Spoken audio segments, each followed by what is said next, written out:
Hi everyone. Oh, I'm so excited to talk to you guys. So my name is Wendy Larson. I'm a Diamond Ambassador with Plexus. I've been with Plexus for about 6.5 years. I went Diamond, I don't know, 2015, I think, 2016, something like that. And it changed my life. As I know all of you feel the same way, Plexus has changed our life in so many ways. And those of you who don't know my story, I have a really great health testimonial with a co-infection of a tick-borne illness that had really been dragging me down. And so I have a really great health testimony with that. I am certified in natural health and love understanding body, systems, ingredients, products, nutrition, all the things that help our body work in the most sustainable way. So that's always been very fascinating to me. And when Plexus came along, it literally was covering all the bases that I was trying to deal with a multitude of products. And Plexus had it like all in one little system. So that totally blew my mind. And everything that I was studying in school, Plexus already had something for. I don't even know if they knew what they were onto 6 years ago when they started these amazing products. Triplex, Ease, I like, mind-blowing. Mega X, mind-blowing. So what I want to talk to you guys about is culture and cortisol. Cortisol is a stress hormone, and culture it's the bread and butter of our business, right? It is what sustains us in the highs, and it gets us through the lows. And it's probably, a lot of us can probably honestly say that we have found friendships in this business that we would have never had outside of Plexus, and the blessings that have come out of that has been incredible. So how does that all tie in? I know that's a question. And so I love like observing and watching and trying to understand why this business is so successful, or why this one is struggling, and why is this leader like taking off and this one is stagnant. And so observation is just kind of what I do, and I gather information. It's actually one of my strengths on the Strength Finders, is taking in input. So I love observing and wisdom and getting knowledge and all of that. And one thing I watched is that culture played a really big role in the sustainability of a lot of people's teams. And I was really piqued by that, really curious, how does that work? So of course I have to get geeky science, because I'm like, it's not just people, like there's gotta be something else related to this. And I actually found out that it was chemical and how much they tie in, and I'm so excited to share that with you. So before I get started, what is team culture? Let's identify that first. Team culture, it's about how people work together towards their objectives and manner in which they treat each other. So basically, it's like a family, okay? And we love each other, and we support each other, and we want the best for one another, and we all have the same objective, whether that objective might be relationally, business-wise, health-wise, whatever that looks like, it's the same objective, and we're doing it together collectively. Did you know that certain foods have different vibrational energies to them? This is where the science is coming in, okay? Certain foods have different vibrations of energy to them, and there's a reason for that. The rawer the food, like vegetables and fruits and raw, not cooked, the higher the frequency that they put out. Why is this important to us, and why do we need high frequency foods? Well, high frequency foods enter our body, and they have a vibration to them, and that vibration helps cells open up and release toxins. They help metabolically with digestion, with conversion of hormones. The frequency it's like an electrical current, okay? And without that electrical current, it cannot transfer one thing to the next thing. So we absolutely need it, okay? It's essential. So the healthier we are, really has a lot to do with diet and what kind of foods that we're eating. The more processed food, the more cooked food that we're eating, the deader. It's dead food, okay? And that creates stagnancy in our cells, in our metabolism, in our gut, in our bacteria, microbiome, all of that. So where am I going with this? Did you know that your feelings also carry almost the same type of energy as food? Let me give you an example. Having peace has a vibrational energy of 600 on this score. It's like one of the highest, 600. Now let me give you a comparison. If that is up here at 600, if you have so much peace and understanding, and you're calm, and you're cool, shame and anger are down at 20. So it's actually a low energy, which is close to dead. Kind of crazy, huh? How much a negative energy can kill us. It's also biblical. So it's kind of crazy that science proved what we already have been reading and knowing in the Bible. Shame is at 20. So if you're feeling shame about where you are in your business, about what rank you're at or points you're at, or maybe you're not as involved or into your husband as you once were, like that shame, like guys, that's like death to your body. And we want you to be up here. Love is at 500. Okay? Love is just below peace. And just below that is courage at 200. And just below courage is fear at 100. Now, if you have enough love, you can build up courage, which casts out fear. Okay? Isn't that amazing? Is that not also biblical? It actually does it in the system, in the way that this is all measured. It will actually build courage, which cancels fear, which is pretty amazing. Okay, so what does this have to do with our body and cortisol? So cortisol is a constant flow of it is not just bad for health, it's actually bad for organizations, because what we feel about ourselves, about our company, about our business, about our downline or our upline or our sidelines, it transfers. Oh, and I forgot to mention, anger is right up there above shame. So if you're angry about something, that's like dead. You're killing people because that's transferring across. So we gotta cut that out. A constant flow of cortisol isn't just bad for organizations, it is bad for our health. Listen to this, this is crazy. Do you guys know cortisol hormone? It's from your adrenal glands, which sits right on top of your kidneys. It is married to insulin. It's very important that the two are balanced together. They're a perfect marriage, okay? If we have elevated levels of cortisol all the time, drip, drip, drip, drip, drip, it wreaks havoc on our glucose metabolism. It increases blood pressure.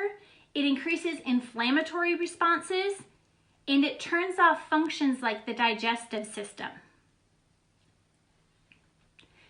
Do we not have products that cover all of those things? Okay, we do. Some of us may have been in this business long enough that we might have had come across somebody who literally has said to us, these products don't work anymore. They're not working for me anymore. But what we don't understand, it's not the products. It's what is going on in their life that has elevated the cortisol. And that is just life. And we don't have to feel bad about that or feel guilty about that or blame products not working. What is going on in our life? Or we should be asking what is going on in their life that makes them feel like their products aren't working anymore, because cortisol is up here. So things like maybe marital problems, business problems, stress with a teenager, a death in the family, bankruptcy, mortgage, cancer. Like, there are so many outside things that can affect us internally, and we have to deal with all of that and muddle through all of those emotions. And at the same time, the cortisol rises and rises and rises, And then all of these things happen to us at a physical level. But it was chemical. It started out as chemical, okay? If we work in environments where trust is low and relationships are weak, we are vulnerable to disease. Do we want that for our business? Do we want that for us as Jules, as the top leaders in this company, to have low trust and weak relationships and be vulnerable to disease? We're a health and wellness company, and we get to choose, because we know that if we have peace, we can cast out a whole lot of things. If we have love, we have courage. If we have courage, we cast out fear, okay? And this is so timely right now too with what's going on in the media, right? It's like crazy. Okay, so the opposite of cortisol, oh, I have to say one more thing. Also, excess cortisol, if it's elevated in the body, creates brain fog. Brain fog gives us like choice exhaustion. We can't make decisions quickly. We feel overwhelmed. Oxytocin also makes us selfish and retreat and want to be isolated because we can't deal with anything. So some things that have happened externally chemically happen internally, and having that awareness can change everything. But first of all, we just need to know about it, right? We just need to know that, okay, I'm having a chemical reaction to external sources. It's not plexus, it's not the products, it is like something else out there, and we can control it. But you know, when I read that cortisol makes us selfish, I mean, that was the grossest thing I had ever. I don't want to be a selfish person. You don't want to be a selfish person. We don't want to sit there and focus all of this negativity and make it all be about us. Like, no thank you. Not a good place to be. So anyway, there are two selfless hormones, and those are serotonin and oxytocin. These hormones encourage pro-social behavior. So how do we increase serotonin and oxytocin? It actually is by getting with people and getting out from maybe behind a screen. Oxytocin is a very physical, transferable hormone. we can smell it. We can feel it. You can feel it in a hug. If you hug somebody for 20 seconds or longer, hormones are released and you feel peace and calm. And so being with people actually can increase that. It also bonds trust and friendship. Serotonin and oxytocin bond trust and friendship. It creates security. It creates fulfillment and belonging and trust and camaraderie. And these hormones actually grease the social machine without any friction. And I love that about these hormones. So the strength of your culture is not determined by the size or how it really depends on how you are able to adapt during trial times. Without oxytocin, we wouldn't want to even perform acts of generosity. We wouldn't want to be givers. And we know that, right? Because when we're in stress mode, we don't want to give. We want to receive. We want to take. We want people to feel sorry for us and bad for us and pity with us, right? Come validate my feelings for me. I'm feeling horrible. Well, is that godly? Like, are we supposed to be there?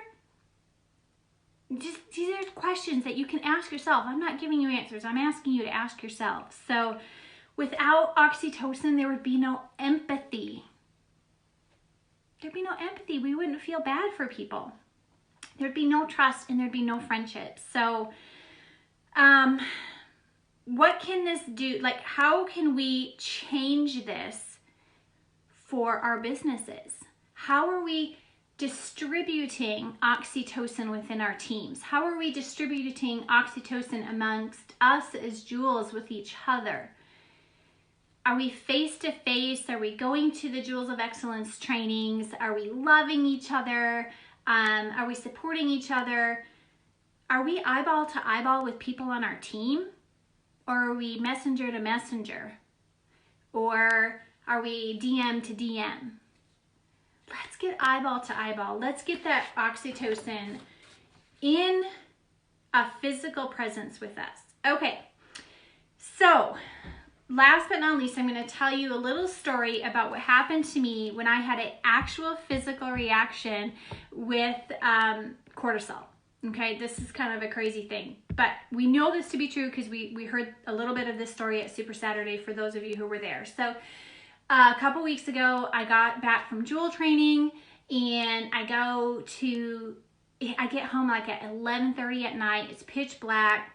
I am in a small town, in a small airport. I'm the last one out of the airport all by myself. There's like nobody, not even the workers are still there, okay?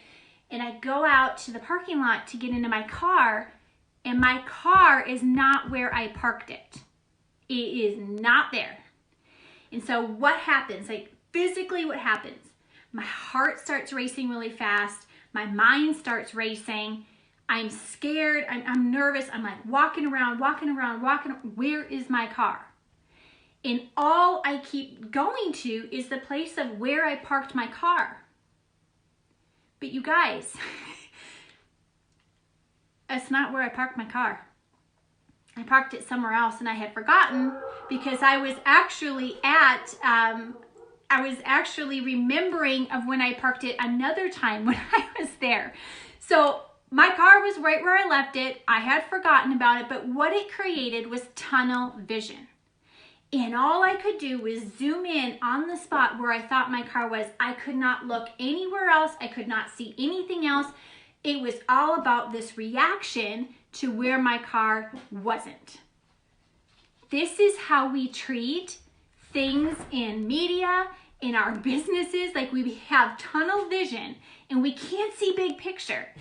Thank goodness we have leaders that can see big pictures, because we have to trust them that they don't have tunnel vision, right? It's crazy. All right, so the performance of a company is closely tied to the personality and the values of the person at the top. And the personality and the values of the person at the top will set the tone for the culture. Who is at the top of this company? Alec, Tarl, you guys. You get to set the tone. It's all on your shoulders. Like you get to determine how amazing this business is.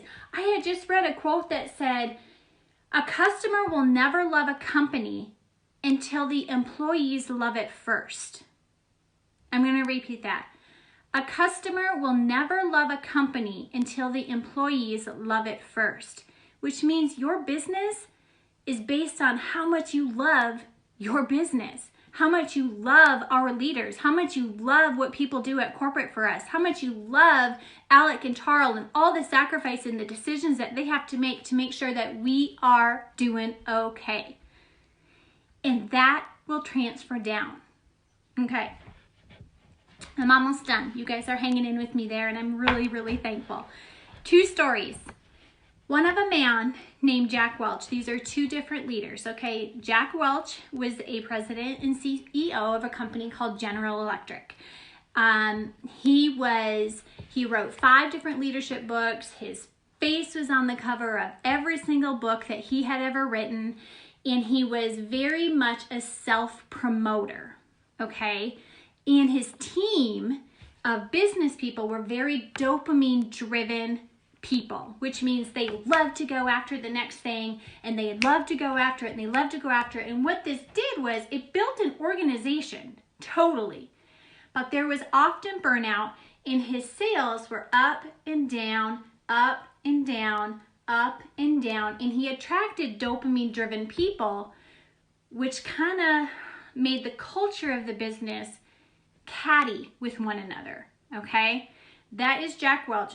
I got this story out of Leaders Eat Last, okay? So I got that off of that book. The other guy I want to tell you about is James Senegal. He ran his company completely different. Most people don't know him, and he never put his face on anything. And when I tried to Google a picture of him, I could not find one of him alone.